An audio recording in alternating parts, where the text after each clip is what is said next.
Hello, everybody.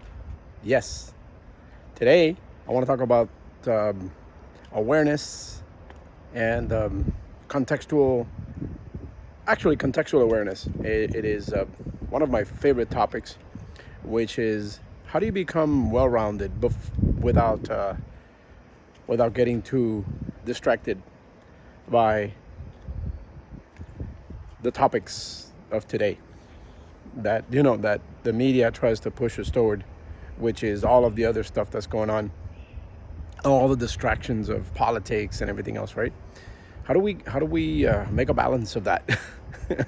um, and if you're one of those people that is very passionate about your political views, religious views, whatever it is, you probably want to kind of scale back on some of the stuff that takes you toward or drive you toward those specific topics, because we know the buttons that are buttons that people can push, which can get us to respond, right?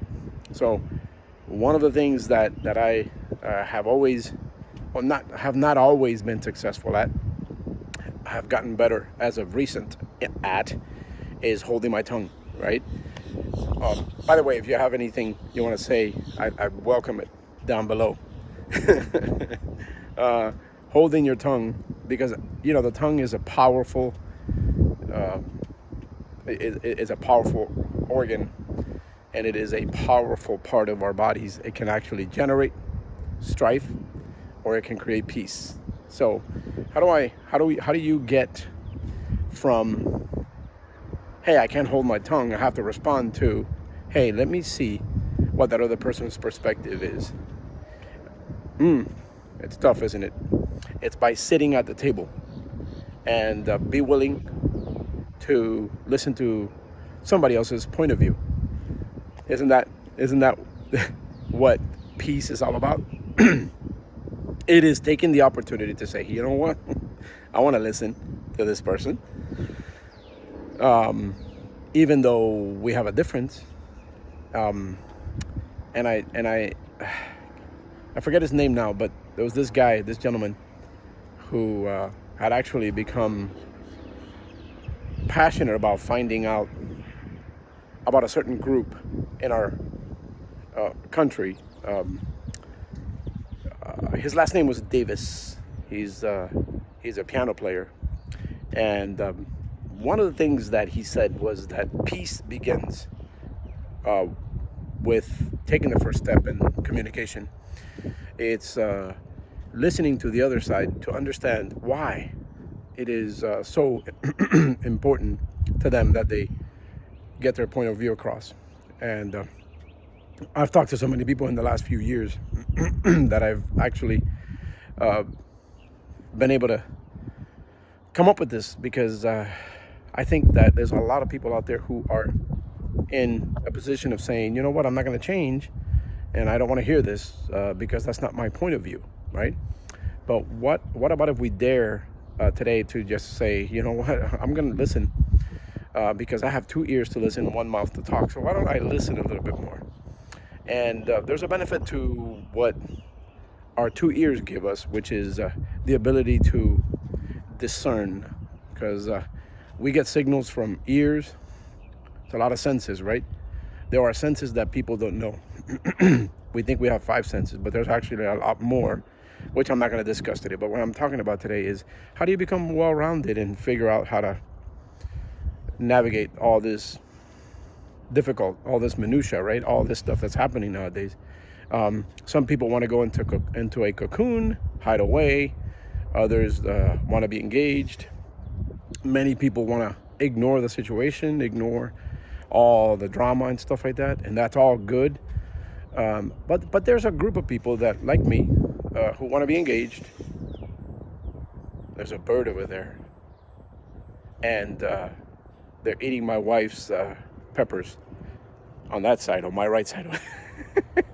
So they were waiting for me to go to this side so they could go over there and eat their peppers. And so anyway, sidebar. So how do we navigate this incredibly challenging time where social media is competing for our attention, and so many things are happening, right? Become well-rounded. Today I'm going to tell you something. I'm going to give you some advice. Read more, all right? Make a decision, not just to ignore what somebody else is saying. Make a decision to sit at the table and figure out, hey, you know what? Maybe I need to hear this out. Even if it feels like, no, I'm not going to listen. My recommendation is read, okay? Read about politics, read about religion, read biographies, read your local newspaper. If you're traveling, read the newspaper of that local city. Learn as much as you can so that you can become a well-rounded person. If you're visiting someone for the first time, going to a different city, grab that newspaper from that city, go to their website, figure out what's meaningful to people. Figure out what's meaningful to people. It's important to know that, because you become a well-rounded person when you do that. Yes, I promise you. I learned this from a book that I read recently, which was, hey, you know what? When I'm traveling, right? Wouldn't it be nice to know that where I'm going, I kind of know a little bit about the people, the city, the area, right? So read the newspapers about it.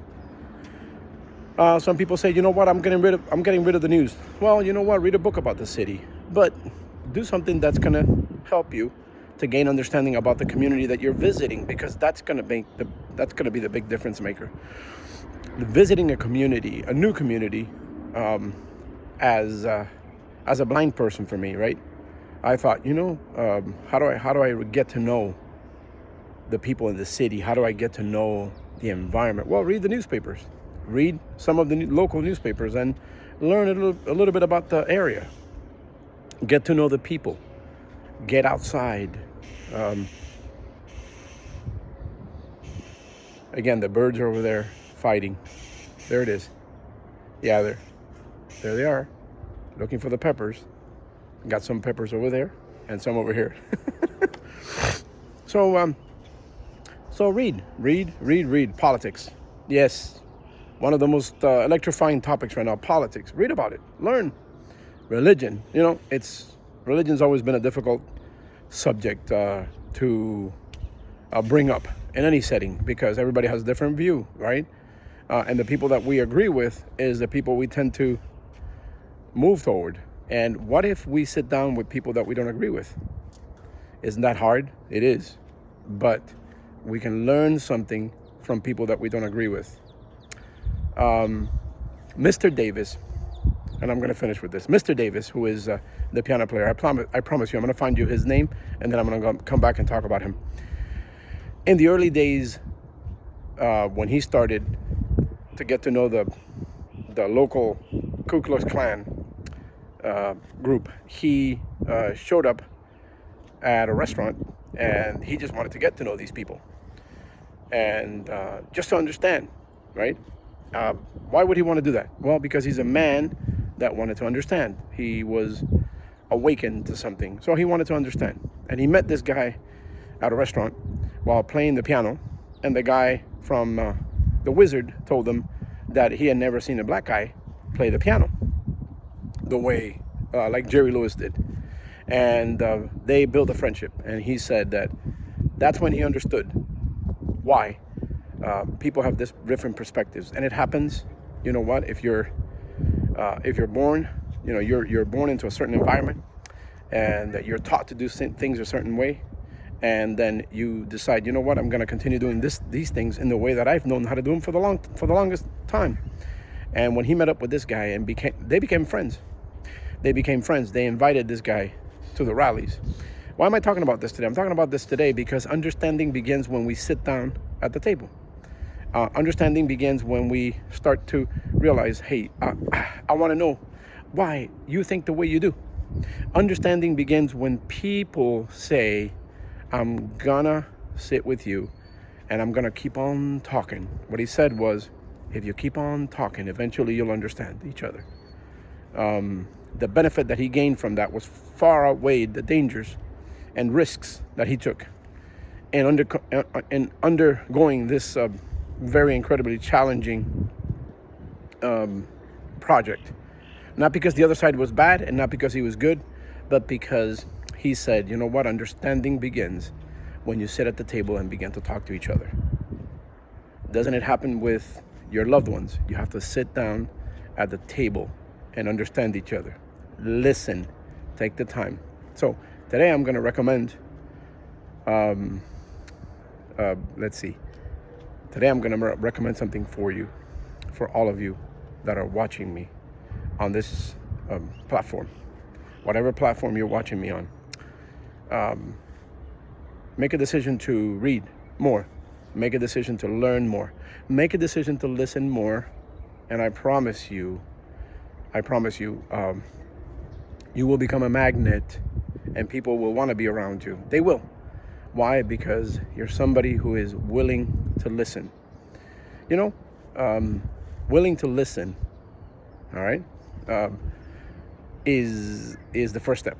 So, book I'm going to recommend is called Emotional Intelligence 2.0. All right, when you have a chance, read it. Emotional Intelligence 2.0. It is incredible how we have a coefficient, right? We have a, people measure us by IQ, right? IQ. And there's such a thing as emotional intelligence. And it centers around the control aspect of our humanity. The control aspect. What is the control aspect? Read the book. Have a great day, everybody.